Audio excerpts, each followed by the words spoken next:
Hey guys, before we get into this episode, first of all, if you're watching this on YouTube, hi. I am doing video along with this episode. If you're listening to this on the podcast app or anywhere you listen to podcasts, then you're not seeing me, you're just hearing me, and you might notice that the audio quality isn't what it normally is.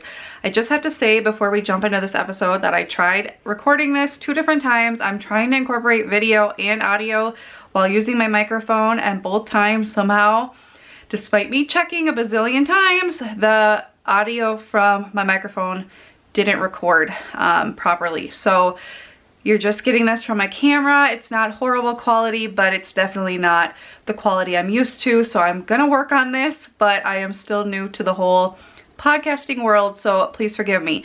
I will talk more about incorporating video later on in this episode, but just know that I am aware that it doesn't sound quite as good as it normally does. I don't know about you, but I'm guessing many of you, like me, ever since becoming a mom, finding time for fun things like reading or hobbies or extracurriculars for yourself can be really, really hard. I know especially with the pandemic, a lot of us are stuck indoors, stuck at home, and so there isn't a whole lot of stuff we can go out and do. So many people have been getting back into reading or wanting to get back into reading. And so because this is the time when I'm kind of rekindling my love for reading as a former English teacher, English major, literature lover, and personal development book lover, I am getting back into books now after distance learning and having a baby and all of that. So I thought I would ask you guys for your best tips when it comes to where you read, how you fit it in, where you find cheap books, and all things books for busy moms, and compile it into one episode for you guys today. So keep listening. Glue. It's messy, it's sticky, it gets everywhere, but it's also really useful. Just like the glue that we need to put together the pieces of our life as busy working moms. We have after-school activities, we have homework, we have cleaning, we have laundry, and, we want to spend time with our kids as well in the process, and maybe even have some time for ourselves. This podcast is for the busy moms out there who are balancing work, life, and everything in between, and we all know that in between encompasses a lot of things. If you're a mom who wants to do the best in all areas of life, but still have time for yourself, this podcast is for you. I love to interview other moms and find out what works for them, get ideas from them, get inspired by them, and learn, we're all in this together. But I also like to share my own tips, tricks, struggles, triumphs, and share it all with you. So grab a load of laundry, lock yourself in the bathroom, go for a walk, do whatever you gotta do, but I am just so glad you're here. Hey guys, Sarah here from Work Life Glue. If you are new to my podcast or my YouTube channel, I am the mom to 3 little girls ages 6, 3.5, and 6 months old, and I am a former English teacher. Then I tried nannying. I ran my daycare for almost 6 years, and now I stay at home, watch a little boy now and then I also run this Work Life Glue business online. And so I love interviewing other working moms about their journey, their struggles, their tips, and I also love to share a lot of my tips for the work-life balance, how I'm instilling values into my kids, how we're making time for one another, how I organize my home, and all of things like that. So if you enjoy that kind of content, I would love to have you as part of our Glue Stick family. Subscribe to my YouTube channel, subscribe to the podcast, and follow me on Instagram. I'm at SarahWLG over there. So if you haven't noticed, if you're listening to this on a podcast app, you won't notice anything different. But if you are on YouTube, before this episode, I just put a static image and had the audio over that, but now I decided to try to video record these episodes while I'm also doing the audio. So this is new for me. I've been on video a lot, but trying to do this on, thinking about people who will not actually be seeing this, but just hearing this, it's a whole different experience because I can't just show you guys things visually because the people listening on the podcast won't see it. But I thought those of you who like to just stay on YouTube and find my content that way, you might want to have somebody to look at while I'm talking to you. So this will just allow you to have something to look at while I am chatting, but really the content will be the exact same. If you're on the podcast app listening, you'll hear the exact same things that you would hear on YouTube, but you just won't see my face. So if you like my face, you can watch on YouTube. If you don't like my face, you can listen on the podcast app or just don't look at my face on YouTube. That's totally fine. So like I said, we are going to be talking all about books. I love books. Like I said, I taught English. I've loved the English language for as long as I can remember. I love reading. But after becoming a mom, like many things, it kind of just fell by the wayside. I definitely did get back into it when it came time to start my Miracle Morning. I've been really into that for about 5.5 years, and I read the book Slight Edge by Jeff Olson, which I've talked about a ton, and it's all about building in these small habits every single day, and a big part of his message is making sure you read a good book, 10 pages of a good book every single day. And I am saying that in air quotes if you're listening to the audio of this, because I kind of heard that and then felt bad anytime I would read a novel or any kind of fiction, because it's not a quote-unquote good book that would teach you something about life. But ever since, like, I've been really missing novels, and I've really been missing fiction and just diving into a story, and I've realized those are good books too. They teach you other perspectives, they teach you about the world, you get to experience places you've never been, and they just really help you analyze humanity and just different things in the world. And so I definitely think all books, for the most part, are good books. And so this episode is not specifically talking about fiction, nonfiction, personal development, novels, you know, self-help, you know, anything, any kind of book, it's fine. We're just talking about reading in general in whatever form you would like to do that. So like I said, I have a lot of advice on this, but I also think you guys are amazing, and my community is just so full of good advice, and we all have different situations and circumstances, and no one person knows everything about this topic. And so I thought, why not put a call out for your guys' own tips for finding cheap books, how you find time to read, where you read, that kind of stuff, and how you balance that and fit it into your day, because it can be really, really hard, especially if you're working on top of being a mom. Being a mom in and of itself is a ton of work, but if you have a job of some sort on top of it, trying to find time for reading, you know, quite honestly, you might rather just watch TV at the end of the day. So this is for people who want to fit it in, or want to find a better way to fit it in, and just need some help getting started, or just want some advice that maybe they haven't heard before. Okay, so before we even jump into the tips, I just thought we would kind of briefly go over why you might want to read. Maybe you are just like, I don't have the time to read, but I'm listening to this podcast just for fun. Maybe she can convince me. So I just thought I'd go over reasons why you might want to read.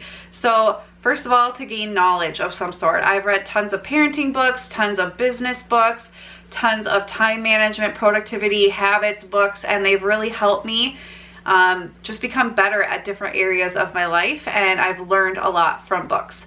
Also, you might want to read books to experience new worlds. You know, as busy moms, I'm sure a lot of us feel like our life is pretty monotonous and a little boring sometimes, and it might be fun to just read about people in different places, because you're just not in that season of life right now, or may never be. Maybe you don't like to travel, but you'd love to learn about it. That can be another way you can experience new worlds through reading.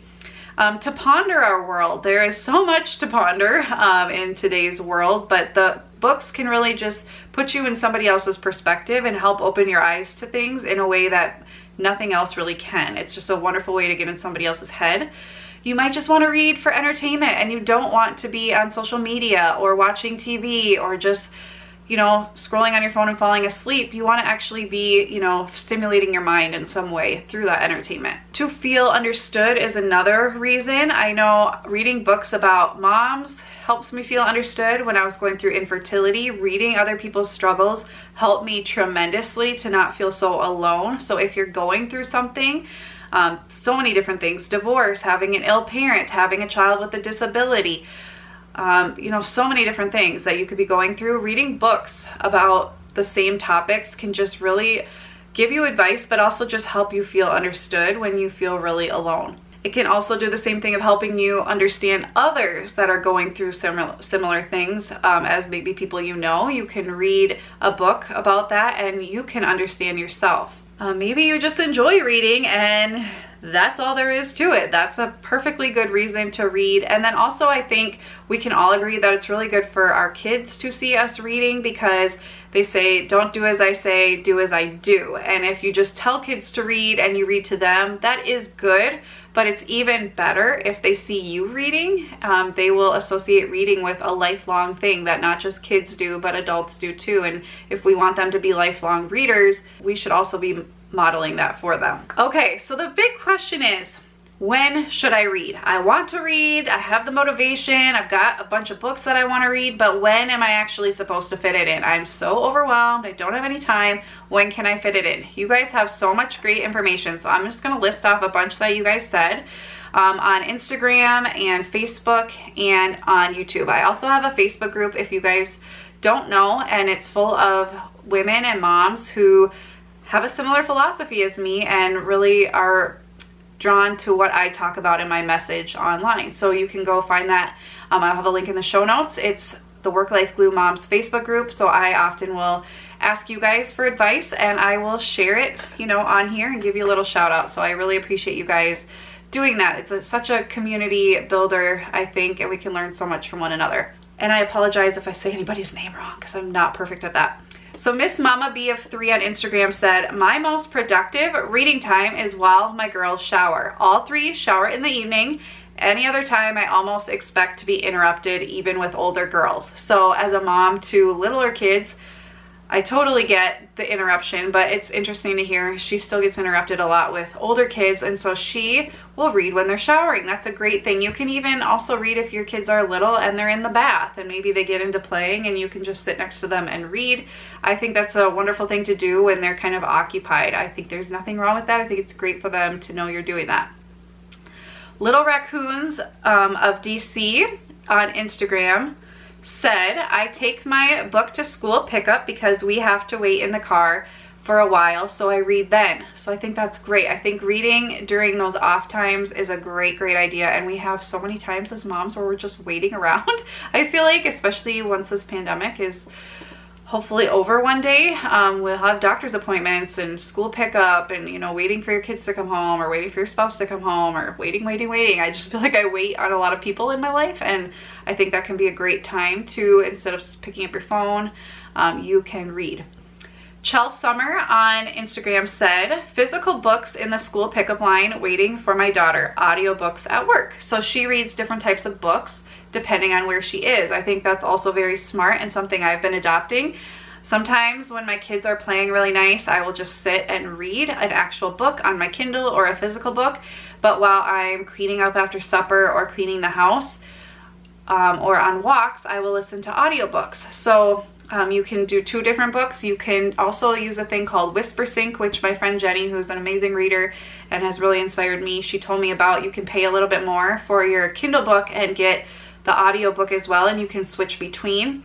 Or, as we'll talk about later in this episode, there are lots of free ways to borrow books or get books, and you can get you might have the physical copy, and then you also get the audiobook for free, and you can switch between if you want to do it that way. I did that with, I just read Where the Crawdads Sing. I'm kind of late to that party, and I had both the Kindle version and the audiobook version, and I would switch between. It was a really great way to be able to keep reading, even if I can't actually sit down and read in that moment. I could just listen. So I love that idea. Little House in the Hamlet said, my husband and I make a point to read for at least 30 minutes after the kids go to bed before watching TV. I love this idea. In Atomic Habits, they talk about stacking habits. So if your habit is to watch TV after your kids go to bed, why not add reading into that and read 5 pages, 5 minutes, you know, to start something small before you start that habit that you already have, and then eventually you can ramp that up and read more. But by adding it on to a habit you already have, you're more likely to do it instead of just saying, I want to read for 30 minutes every day. You're not very likely to actually follow through, but if you stack it onto a habit you already have, you're way more likely to follow through with it. So I love that. I think that's a great idea. And it's an incentive to do it because then you get to watch TV, you get the reward after. Kayla Patch on Instagram said, part of my bedtime routines, I have the Hatch Rest sound machine, which has a reading light. I have it set for 30 minutes. Then a meditation automatically plays and the light dims to my setting. After the meditation, it goes to white noise and my fiance shuts it off when he comes to bed. So she really like automated this whole system. I think that's really cool. So when the first she has the reading light, so I'm sure she's reading for that first set of time, 30 minutes, and then a meditation plays. That must be when she's like trying to wind down, and then white noise. I think that's amazing. I'll have to look that up. I think that's such a cool way to integrate it into technology and into your bedtime routine in a really systemized way.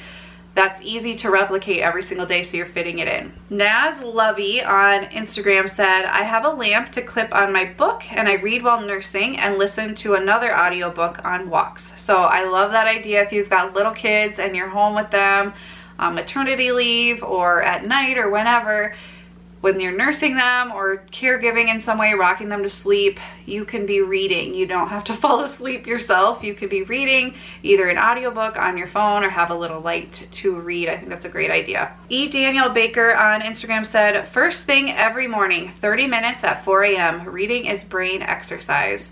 I think this is a great idea. In the book, The Miracle Morning, Hal Elrod talks about reading and how important it is, but he also talks about exercise. And I think so many people say, get up, exercise right away, get it done with, you know, it's so good for your body, but reading is also exercise for your mind and your soul, and your spirituality if you're reading spiritual things or the Bible, or whatever religion you are. If you're reading a text from your faith, that can also be giving to you spiritually. So I think that's so right on that it is a form of exercise. So doing it right away is kind of the same mentality of exercising right away.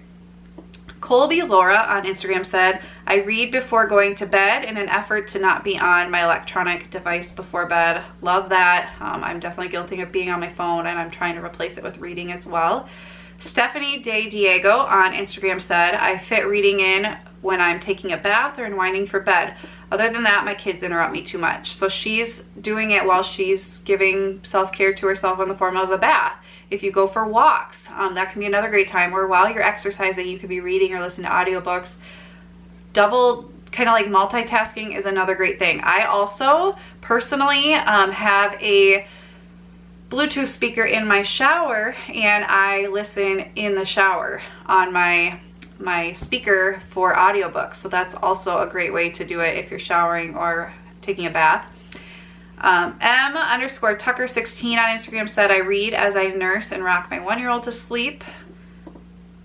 Aaron Russell on Facebook said, I quote unquote read on my commute to and from work. I have the Libby app through our local library and listen to them on audiobook. I've read more books since starting this than I had read since I became a mom 17 years ago. So definitely, if you have a commute, I just implore you to read or listen to podcasts or do something during that time, at least one direction a day, to build yourself up, to learn something. You know, that time is a great time to unwind, but it also can be a great time to give to yourself and to learn. And I definitely encourage you to use that time for that. Vanessa Mossop on Facebook said, I try to keep a book in my purse. I will read on my lunch hour if I'm waiting while my daughter is in one of her extracurricular activities, or if I am early for an appointment. I am trying to make it a point to grab for a book before my phone so I am not aimlessly scrolling social media. I love this. I recently got a Kindle Paperwhite. My friend had recommended to me, and I went back and forth if I wanted to get a Kindle that's cheaper but has a bunch of apps on it, or if I just wanted one that's more expensive but all I can do on it is read. And I decided to go for the more expensive one where all I can do is read, because I don't want to be distracted with other apps. I have my phone. I can be distracted with apps all day if I want. I wanted something that literally I pick up and all I do is read. So what I'm doing to get myself to stop being on my phone so much is replacing that action of grabbing my phone with grabbing my Kindle. So I'm still grabbing an electronic device, but all I can do on it is read. And so I'll have this around me instead of my phone, and I'm trying to replace that habit. I think that is a great way to just replace one bad habit with a better habit. And so I'm still grabbing something electronic, but I can only do good things on it. I'm not doing stuff that's time wasting or that's diminishing my quality of life in a lot of ways, quite honestly, that social media and comparison and all of those things can do. Sam D on YouTube said, I love reading right before bed. I prefer fictional books, which I find help me relax from the day. I read until I start to feel my eyes getting heavy, and then I turn out the light and I sleep so well. So she is using books as a way of winding down from the day. I love that. I think it's a great idea. Mika PV, I will say, because I'm going to butcher her name otherwise, on YouTube said, a tip I'm now trying to implement to read more because I love reading, setting an alarm on my phone in the evening to turn off YouTube, which I love watching, get myself a cup of tea and a book to read. My alarm just went off, but I had to answer this first though. So she was actually responding when her alarm went off. And I think that's a great idea, to use technology in the form of alarms to trigger you to do something you want to do. I talked about in my photo episode about my whole photo system, where I have an alarm that goes off that tells me to delete photos every day at 8 p.m. so I don't have a bunch of extra photos on my phone. You can do the same thing with books, reminding you to read a certain time of day. I love that. I think it's great. Holly Burrow 0407 on Instagram said, I carry a book with me everywhere and read anytime I have a chance, especially like at medical or dental appointments and at grocery pickups. I didn't even think about grocery pickups. I think that's another great time. We often think about the doctor or the dentist, but those grocery pickups, so many of us are doing that now, and I think that is another time when you have maybe a few minutes to read. So for me, to answer this question, I was reading every morning during my Miracle Morning for many years. I would read, at least 10 pages to try to fit it in. Right now, I am spending more time working in the morning, so I don't have that dedicated reading time every single day. Sometimes I will just grab my book and read if I finish my work a little bit before I have to get ready for the day. But I aim for at least 10 pages a day. But what I've been doing now, like I said, is just replacing grabbing my phone with grabbing my Kindle. My kids have been playing outside now that the weather is kind of nicer, and once they really settle into just playing, I will sit and read while I'm watching them play. On walks, I will listen to audiobooks in the shower while I'm cleaning. And just whenever I have a chance, and I've been really trying to just grab a book instead of watching TV. And so far it's been actually going really well. I just had to find a novel that I was into, and that just, I think with nonfiction, sometimes it can be kind of hard to pick it up every second because it's not always riveting and exciting and intense, and you want to know what happens, where a lot of novels are. They capture your interest and you want to know what happens. So if you're trying to get into reading, I would recommend starting with fiction and just finding something that really captivates you and just build that habit where it's enticing you to go back to it because you want to know what happens next. And so Where the Crawdads Sing was a great one because there was so much I wanted to know. So I kept picking that over the kind of the cruddy stuff like social media or watching TV at night. I picked my book instead because I wanted to know what happened. So that's another tip if you're getting back into reading, is find a book that's really riveting and start with a few of those to get into the habit, and then you can pick kind of whatever you want once it is a habit. I also will listen to audiobooks in the car while we're running errands. My kids will just be reading, or sometimes if we're in the car for a long time, I will put a TV show on like VeggieTales for them in the car. If, because we're not going into a lot of places, so they just have to wait in the car for a long time. So they'll listen and watch that in the back of the car, and I'll have an audiobook or a podcast going in the front. But I just try to fit it in to all the nooks and crannies of my day. Okay, so we know lots of tips for when to read, but what about finding books? We don't want to be spending tons of money on books, especially when there's lots of ways to not have to. So there were a lot of duplicate answers for this part of this episode, and so unfortunately I'm not going to be able to credit everybody who sent in their ideas because a lot of you had the same amazing ideas, but I will just read what answers I accumulated from you guys. So a lot of you said that you look at thrift stores, and I think they're really, really good too for fiction, especially if you're looking for a certain author. Sometimes you'll find a whole set of that author. I have a friend who keeps a list, I believe, on her phone of different authors and books she's looking for. So when she's in the thrift store, she can just easily peruse and look for any books that she's been wanting to read. I think that's a great idea. There's often like buy 4, get 1 free or whatever at the thrift store, and they're already really cheap.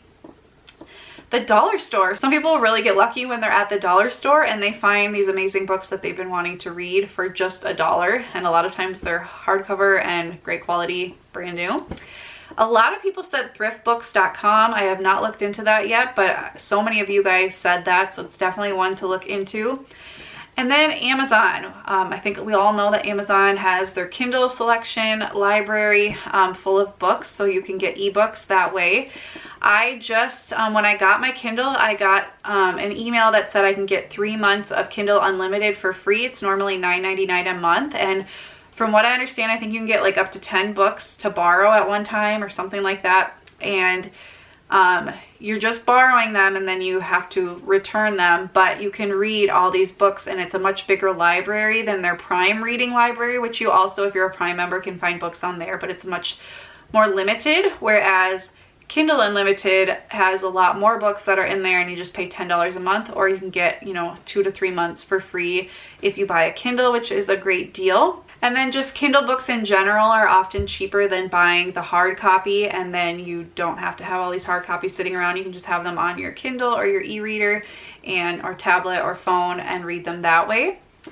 Audible. Audible is a great subscription you can use to listen to audiobooks. We've been members for a very long time, and I love being able to listen to books. I was going to try to listen to fiction books and then read the actual like words in my head of nonfiction books, but I think I'm actually gonna flip that and always have like a fiction book on my Kindle and listen to the audiobook of the nonfiction books, because I think sometimes it's kind of easier to learn if you're listening and hearing. A lot of times the author reads it, and I just find I really learn well that way, and I can learn while I'm just like on a walk or driving around or what have you. The library. So a lot of libraries you can get, there's different apps. So there's just through your library you could use, or there's Overdrive, Hoopla, or Libby. I just found out about Libby and Hoopla, and I signed up for Libby, and basically you enter your library card, and any libraries associated with your library card will basically their whole library opens up to you, and so you can search. It's basically a library of all books, and you can search for a book, and it will let you know if your library has it, or a local library that you can borrow from has the ebook or the audiobook. And then if they do, you can borrow it right then, or if somebody else has checked it out, it will tell you you can put a hold on it and borrow it when it's ready. And it's just great because then you don't have to go through your library. You can go through this one app, and any library connected to your library card you can be searching for, and I think it's really great. I actually did this. I bought the credit for Where the Crawdads Sing on Audible, but then I found that Libby had it available for ebook, and so for free through my library. So that way I could listen to it whenever I wanted, because I had it on Audible, but I also could read it when it was not a good time to listen to it. So that's another great way to kind of dip into 2 different ways of reading by using those apps, or just use those apps for the audiobook or the ebook. I think it's great. I love it. Melissa McCrowie on Instagram said, I use delayed shipping on Amazon packages for the digital credits and check the deals in the Kindle store. I never even realized what that was until recently. I just went and I delayed shipping by, I think it was a day, and I got $3 or something like that for digital credits, and those credits add up and you can use them towards ebooks, which I think is amazing. I never even thought of doing that. I think that's such a great way. If your book is not on Libby, or it's not on Hoopla, or you can't, you know, find it for free, you could use those credits and just delay your shipping by a couple days and get paid for it, basically. I think that's a great idea. And then a lot of people said Facebook Marketplace is another great way to get books. And then my friend Jenny, shout out again, who is really into reading. She read, I think it was like 140 books last year, and she works full-time as a daycare provider. She's amazing. She will be reading a tangible book, have an ebook going, and like an audiobook, and she's just constantly reading. And she told me about, you can look for the deals on Amazon's website in the Kindle library. You can look for their daily deals for cheap books, or you can actually go to the actual genre you want to look for. So let's say you're looking for personal development. You could go to that area of books on the Kindle app, look on your computer. It works a lot better there. And then you can filter by low to high price, and it will show a bunch of books that are free that day. And so that's another way you can get free books. You can just buy them and they'll be on your Kindle library till you're ready to read them. another amazing way to save money on books. I love all of these ideas, and I'm sure there's many more. For every episode in my Facebook group, I have a post every week where you can go and comment. So if you have more to add, we keep the conversation going over there. So I'd love if you would join and comment over there and let me know other ideas for reading or saving money on books. Let's keep the conversation going and we can continue to learn from each other. And then I thought I would talk about keeping track of your reading. Reading is fun just all on its own, but it also can be really motivating to see how much you've read and to keep track of your books if you ever want to lend them to somebody or review them or reread a book. That way you kind of can remember, especially if you're reading a lot, it can sometimes be hard to remember them all. So I'm just going to talk about a few ideas. So one idea is to have a planner insert.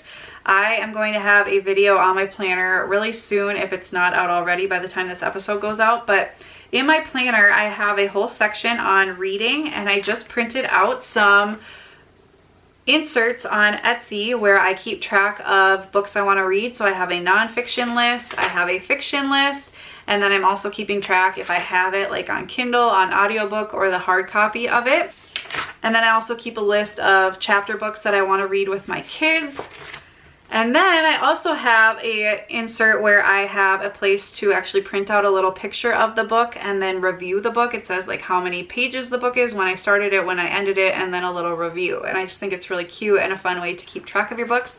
So you can do it just on paper like that. You could keep a list on your phone of what you've read. You could have a Goodreads account and keep track on there.